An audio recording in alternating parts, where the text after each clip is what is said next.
Pemirsa, PT Kereta Api Indonesia atau KAI Daop 1 Jakarta mengingatkan tentang aturan barang bawaan calon penumpang kereta api jarak jauh. Aturan itu berlaku untuk calon penumpang yang berangkat dari stasiun Gambir, Pasar Senen, Bekasi, Cikampek, dan Karawang.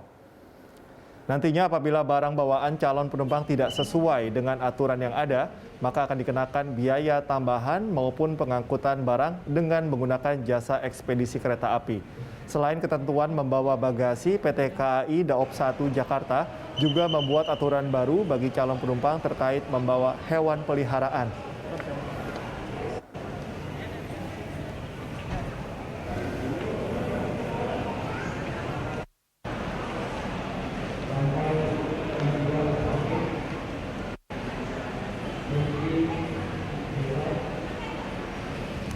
Dan untuk mengetahui informasi selengkapnya mengenai aturan tarif bagasi kereta api, langsung saja kita bergabung dengan reporter Putri Amanda dan juru kamera Fatan Jauhar langsung dari stasiun Pasar Senen, Jakarta Pusat. Amanda, seperti apa aturan lengkap dari KAI terkait dengan barang bawaan bagi penumpang kereta api jarak jauh? Penumpang yang ingin menggunakan kereta api jarak jauh bahwa saat ini PT KAI telah memberikan fasilitas bagasi gratis di mana untuk beratnya sendiri ada maksimumnya yakni 20 kg dan setidaknya membawa 4 barang bagasi ataupun 4 koli. Nantinya jika di lapangan ditemukan adanya calon penumpang yang memang membawa barang bawaan melebihi dari kapasitas yang sudah ditetapkan oleh PT KAI, maka untuk calon penumpang sendiri harus membayar biaya tambahan. Kalau untuk di kelas eksekutif sendiri adalah 10.000 per kilogram, untuk di kelas bisnis 6.000 per kilogram, di kelas ekonomi 2.000 per kilogram cikal. Nah, diminta juga dari pihak PT KAI untuk masyarakat bisa mengetahui ketentuan tersebut, tidak membawa barang melebihi dari 40 kg ataupun juga 200 desimeter kubik volumenya begitu, di mana jika nantinya ada masyarakat yang membawa barang beratnya lebih dari 40 kg bisa menggunakan ekspedisi ataupun angkutan barang yang sudah disiapkan oleh pihak dari PT KAI.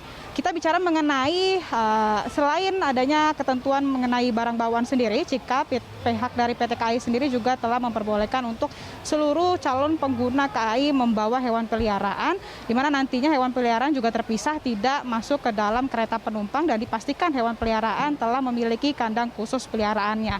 Untuk antigen sendiri yang mana menyusul kebijakan pemerintah melalui surat edaran terbaru, saat ini antigen di Pulau Jawa dan Pulau Bali dipatok dengan harga paling tinggi adalah Rp99.000, untuk di luar Pulau Jawa Rp109.000. Pihak dari PT KAI saat ini sudah menurunkan harga rapid test antigen di stasiun yang milik PT KAI sendiri, yakni Rp85.000 setelah sebelumnya adalah Rp105.000. Untuk pengambilan sampel juga sama, dipastikan adalah 1 kali 24 jam sebelum jadwal keberangkatan cikal.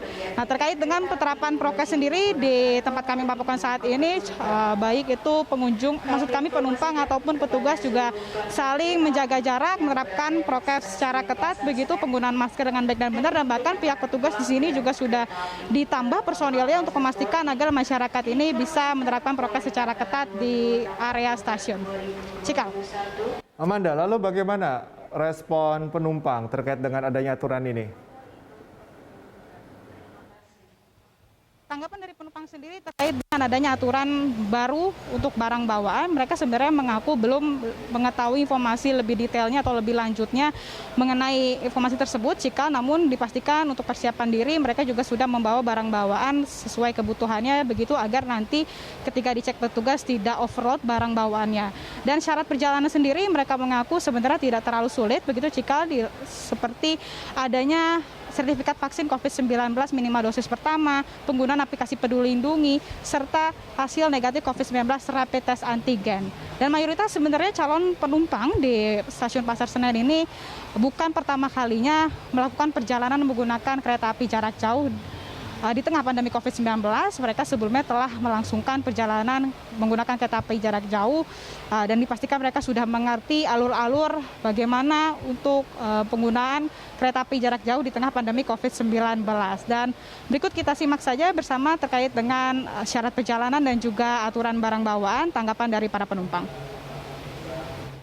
Kalau udah terbiasa nggak terlalu ini sih, tapi mungkin buat yang baru pemula yang jalan-jalan pas lagi pandemi kayak gini, jadi kayak agak-agak ribet gitu. Tapi kalau yang udah biasa, udah terbiasa.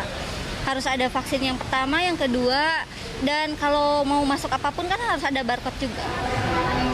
Dari Jakarta ini Mbak mau ke Jogja.